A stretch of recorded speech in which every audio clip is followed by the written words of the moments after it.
So in the actual weeks that I'll be doing this vlog, recording these videos and posting on my blog, like basically uplifting myself and uplifting my community, the black community. I don't know how long it will take, but I think it's something for the future, yeah, because I don't really want to stop now. I want to make it expand and make it bigger, and actually make more interactive videos and go out in the communities, talk to people who have businesses, talk to people who are financially literate and teaching other people, other black people and other white people and other races, actually other citizens of the country, about financial literacy basically, and empowering people about finance and financial issues and business issues and all that. So I'll be documenting my life, actually, I can say my blog side of life and my personal side of life. My personal side of life, but in terms of in terms of the businesses I wanna start, I actually don't really have an idea what I wanna start a business about. I do have some ideas, but it's nothing concrete. This is one of them, starting a vlog, but it's not much of a business. This one, yeah. It's more of something to enlighten the people and like to educate people basically, because I believe that with the education that you have, I don't think it's worth anything unless you can like help someone else. Fine, you can buy your cars, you can also have a good job and support your own family, but then if you can't like educate the masses of the people about what you know, especially if you're doing a commercial degree, something that deals with people and can help people directly.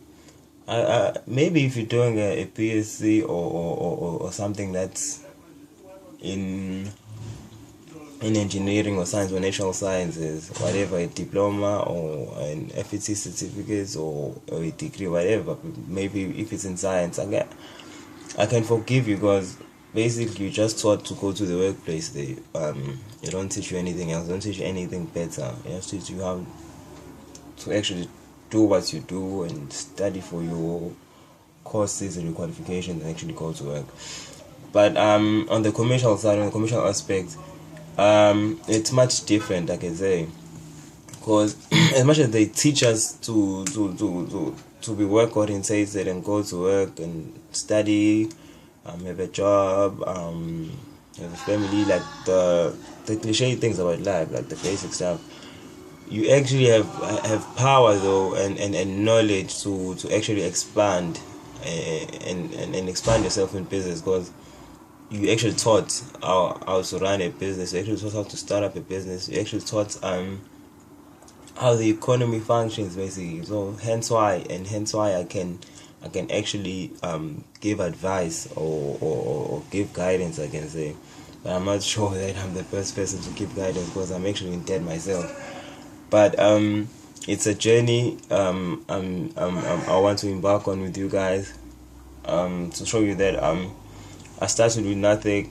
I don't really have anything actually, except for my nice clothes. I like clothes. That's why I'm in debt. That's another reason why I'm in debt.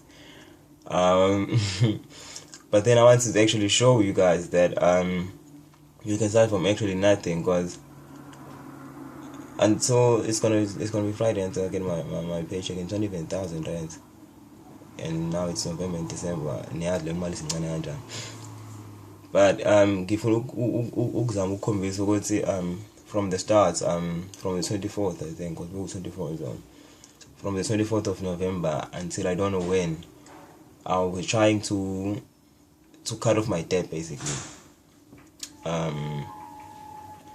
from income yami ngitholayo eSpani and other means that I can try and get the money from.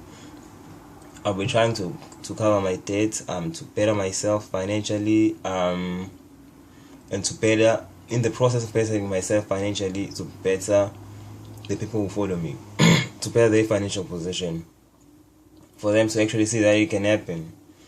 As much as I'm not that much in debt, or I'm not in that much trouble, but I can say it's a little bit of trouble, because I'm not enjoying my money. I think the first sign of saying that you're in trouble with debt is when you can't really enjoy the money that you have, like your basic income. It actually maxes out before you can do things that you like, and it doesn't really last you till the end of the month or until the time frame you actually plan it to last it for before you had a lot of debts.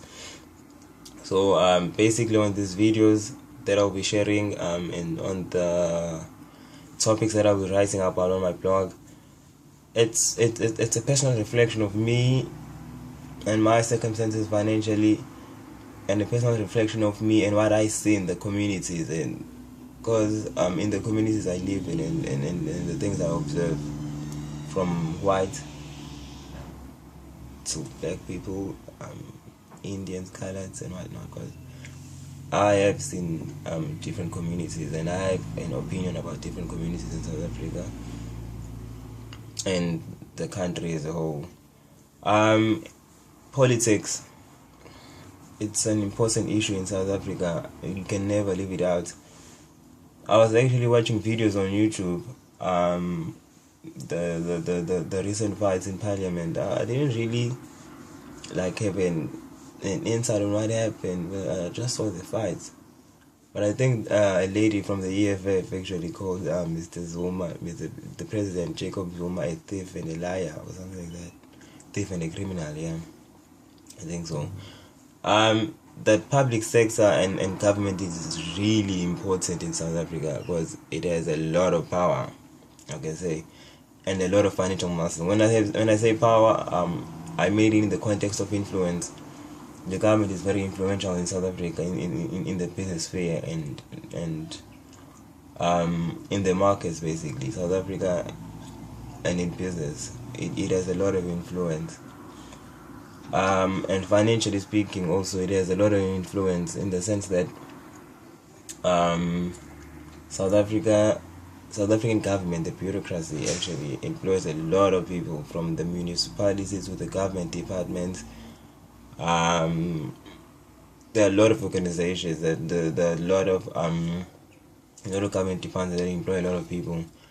And if the government were to it can never go bankrupt. Not that it can never go bankrupt, but then not in the near future. But if the government of South Africa could fail people, a lot of people could be financially worse off because of the government of South Africa failing to do or to provide their basic or to do their basic functions actually.